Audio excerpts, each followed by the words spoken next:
Assalamualaikum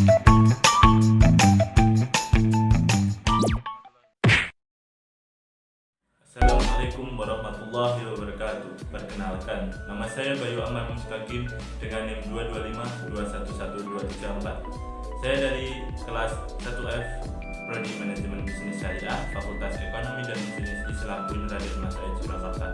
Pada video kali ini saya akan menerangkan sedikit tentang apa manajemen strategi dan juga perencanaan strategi.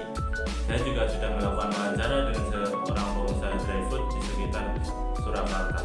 Berikut penjelasan tentang materi dari saya. Apa sih yang dimaksud dengan manajemen strategi dan perencanaan strategi? Mari kita bahas di slide selanjutnya. Manajemen strategi adalah rangkaian tindakan dan keputusan mendasar yang dibuat untuk manajemen puncak dan diaplikasikan oleh seluruh anggota dalam sebuah organisasi.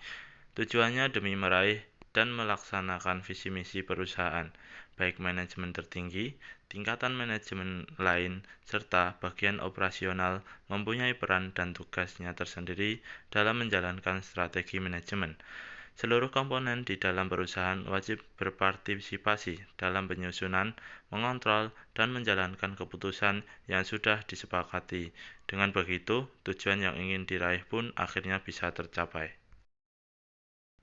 Selanjutnya, perencanaan strategi adalah proses yang dilakukan suatu organisasi untuk menentukan strategi atau arahan, serta mengambil keputusan untuk mengalokasikan sumber dayanya untuk mencapai strategi ini.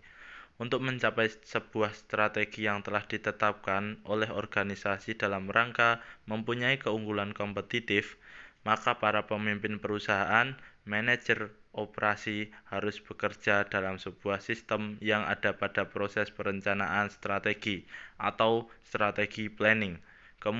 Kemampuan manufaktur harus dipergunakan secara tepat sehingga dapat menjadi sebuah senjata yang unggul dalam sebuah perencanaan strategi.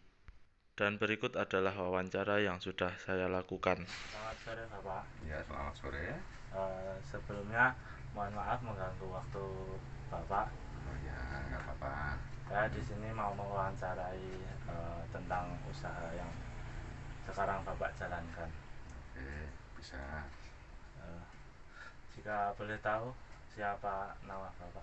Nama saya Anggoro Nugroho dan istri saya Sri Hartati. Ya. Alamat di Gobayan RT 02 RW 10 Makam Haji Kartosuro Sukoharjo. Ya. Apalagi dek? Ini sekarang ini jenis usaha apa yang Bapak?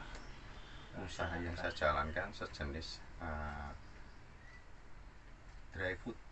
Ya, saya supply ke pasar Ya. sama ke swalayan minimarket. Sudah berapa lama Bapak menjalankan Kita usaha? mulai ya dari tahun 2010-an lah, 2010. kurang lebih ya.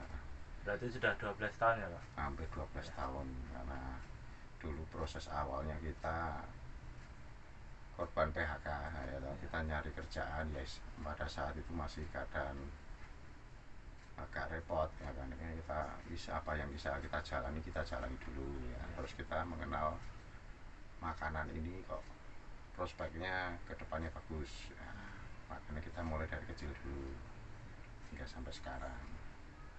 Usaha Bapak ini modal dulu kecil dek, karena kita belum bisa mengenal perbankan ya. Kita dari kecil, dari sisa-sisa tabungan ini paling berapa, di bawah 5 juta kita menjalankan itu sampai proses sekarang kita mengenal bank kan sudah ada dari support dari bank. Untuk omset yang ya omset sekarang kita rata-rata per bulan ya sekitar 300 jutaan lah, dengan karyawan sekitar orang 7. Untuk pemasaran yang Bapak lakukan, apakah ada tips dan trik? Dari proses pemasaran kita punya tips dan triknya. Kalau kita pengusaha kecil kan akan susah untuk melawan para pengusaha besar. Kita mencari produk yang dari istilahnya homemade, yang bikinan tangan. Dengan bikinan tangan akan sulit untuk ditiru oleh pabrik. Dengan begitu kan kita masih bisa mencari celah untuk mencari profit. Nah, begitu ya. Baik Bapak, sementara cukup sekian. Terima kasih atas waktu yang Bapak berikan. Oke, selamat. Terima kasih juga atas waktunya. Mungkin ke depan adik juga bisa berwirausaha kayak saya. Seorang lulusan mahasiswa harusnya bukan bekerja, Ya. tapi menciptakan lapangan pekerjaan. Ya. Oke? Oke. Oke. Terima kasih Bapak. Ya. Oke, dari pembicaraan saya dengan Bapak Anggoro tadi banyak manfaat yang dapat kita peroleh bagi kita yang ingin memulai berbisnis. Dan berikut adalah kesimpulan saya mengenai video tersebut. Pak Anggoro saat ini sedang menjalankan usaha dry food. Beliau menyuplai makanan ke pasar dan juga minimarket. Beliau memulai bisnis ini sudah 12 tahun, tepatnya pada tahun 2010. Awal mula beliau menjalankan bisnis dry food ini yakni karena imbas dari PHK. Lalu beliau memulai berbisnis dry food secara kecil-kecilan karena menurutnya prospek dry food ini cukup bagus untuk kedepannya. Kemudian untuk modal beliau menggunakan sisa tabungannya yakni sebesar 5 juta dan alhamdulillahnya dengan modal seadanya beliau sekarang bisa meraup omset hingga 300 juta per bulan dengan 7 orang karyawan. Tips pemasaran dari beliau yakni jika kita pengusaha kecil, kita perlu mencari produk yang homemade atau buatan rumah. Hal ini bertujuan agar sulit untuk ditiru oleh pengusaha besar atau pabrik. Dengan ini kita masih bisa mencari celah untuk mendapatkan profit. Saya kira cukup sekian yang dapat saya sampaikan. Kurang lebihnya saya mohon maaf. Billahi taufiq wal hidayah. Wassalamualaikum warahmatullahi wabarakatuh.